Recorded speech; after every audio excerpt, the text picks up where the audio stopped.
Assalamualaikum warahmatullahi wabarakatuh. Perkenalkan, saya Amira Nisrina Anbar akan mencoba untuk mempresentasikan hasil makalah saya. Apa itu filsafat? Filsafat merupakan studi yang berfokus pada dasar-dasar pengetahuan, keberadaan, realitas, dan sifat manusia. Filsafat berasal dari kata Yunani yang memiliki arti philo yang berarti cinta dan sophia yang berarti kebijaksanaan atau pengetahuan.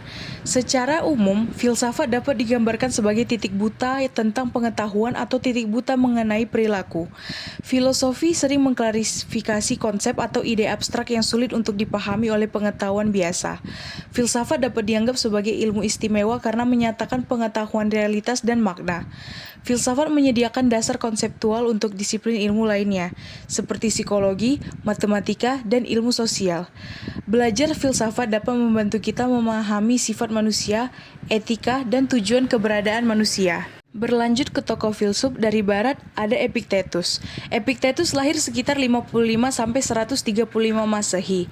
Adalah salah satu filsuf yang paling berpengaruh dalam sejarah filsafat. Ia lahir sebagai budak di Hierapolis, sebuah kota kecil di Frigia. Tidak banyak yang diketahui tentang kehidupan awal. Meskipun diyakini jika ia sempat menjadi budak seorang prajurit Romawi bernama Epaphroditus. Selama waktu yang relatif awal, Epictetus tertarik pada filosofi Stoik, semacam filsafat yang mendorong gaya hidup yang disiplin diri, dan kolaborasi melalui kerja keras. Dia diizinkan untuk mengejar studi liberal oleh pemiliknya Epaphroditus. Epictetus mempelajari paham Stoik melalui filosofis lainnya bernama Musonius Rufus, yang berperan sebagai guru dan mentornya.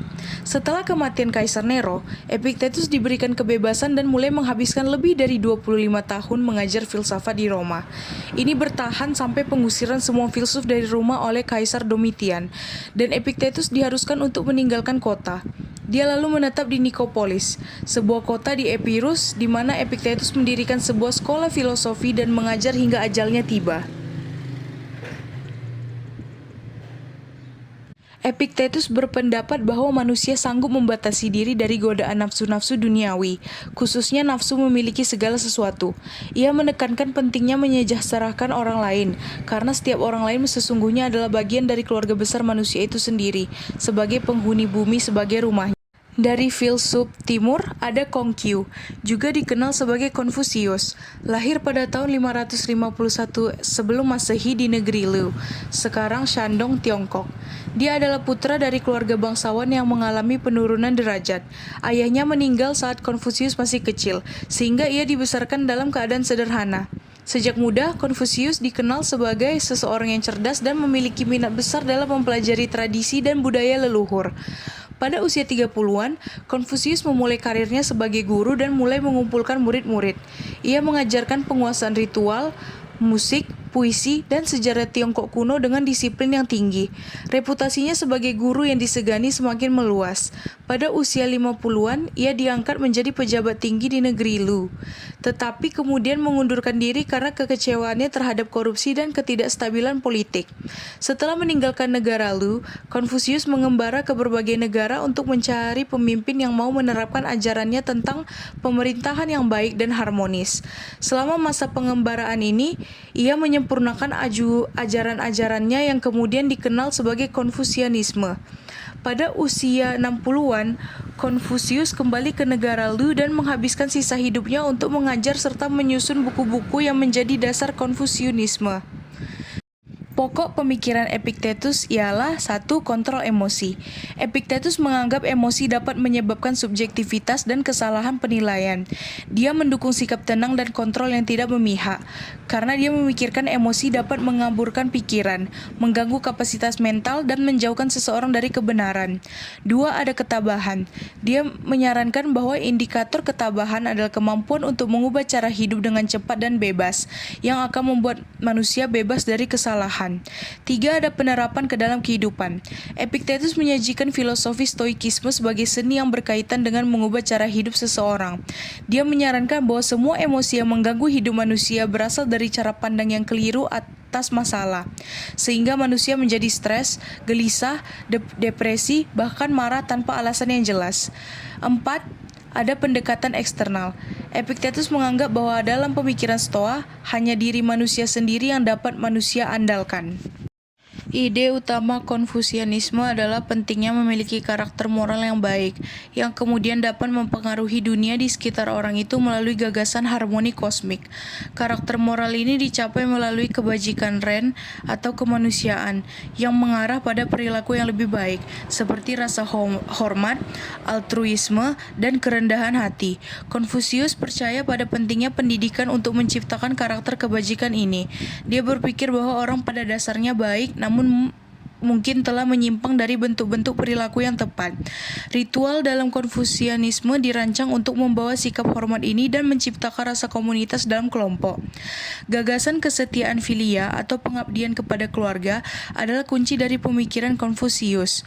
Pengabdian ini dapat mengambil bentuk penghormatan nenek moyang, tunduk pada otoritas orang tua, atau menggunakan metafora keluarga, seperti anak surga, untuk menggambarkan kaisar dan pemerintahannya. Keluarga adalah kelompok yang paling penting untuk etika Konfusius, dan pengabdian kepada keluarga hanya bisa memperkuat masyarakat di sekitarnya. Epictetus dikenal dengan ajarannya yang menekankan pada bagaimana individu harus hidup sesuai dengan prinsip-prinsip moral dan etika dalam menghadapi tantangan kehidupan. Epictetus menekankan pentingnya kemandirian, pengetahuan diri, dan adaptabilitas sebagai cara untuk mengatasi kesulitan dan tantangan dalam kehidupan, baik pribadi maupun sosial politik. Dalam konteks hubungan internasional, ajaran Epictetus dapat memberikan pandangan baru tentang bagaimana negara-negara harus berinteraksi satu sama lain. Misalnya, konsep kemandirian dapat diartikan sebagai pentingnya negara untuk memiliki identitas nasional yang kuat dan mandiri, serta mampu membuat kebijakan luar negeri yang bertanggung jawab tanpa bergantung sepenuhnya pada bantuan atau intervensi dari negara lain.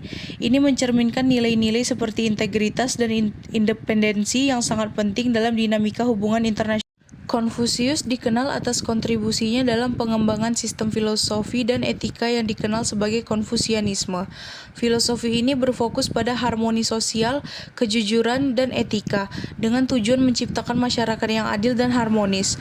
Meski Konfusius secara langsung tidak membahas ilmu hubungan internasional dalam karya-karyanya, prinsip-prinsip dasarnya dapat diterapkan dan memberikan wawasan penting dalam konteks hubungan internasional.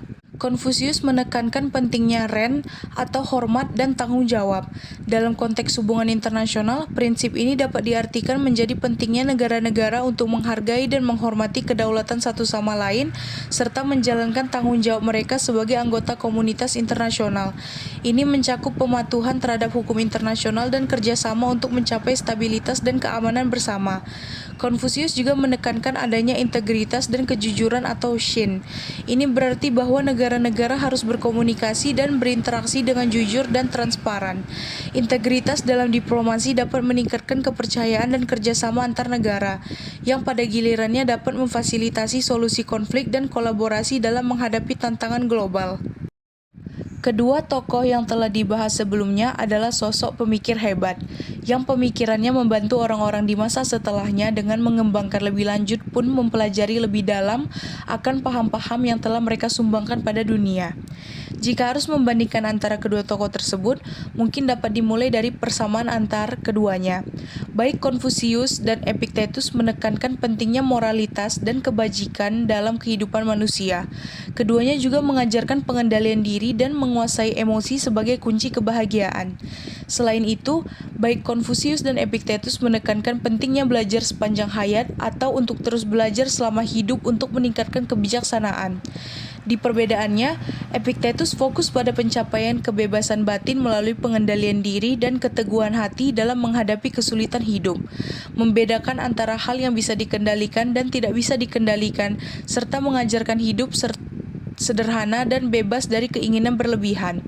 Sedangkan paham Konfusius berfokus pada terciptanya keharmonisan sosial melalui moralitas dan hormat kepada hierarki peran dalam masyarakat, menekankan pentingnya menjaga hubungan baik dalam keluarga dan masyarakat sesuai peran masing-masing, juga mengajarkan konsep pemerintahan yang adil dan bijaksana dengan pemimpin sebagai teladan.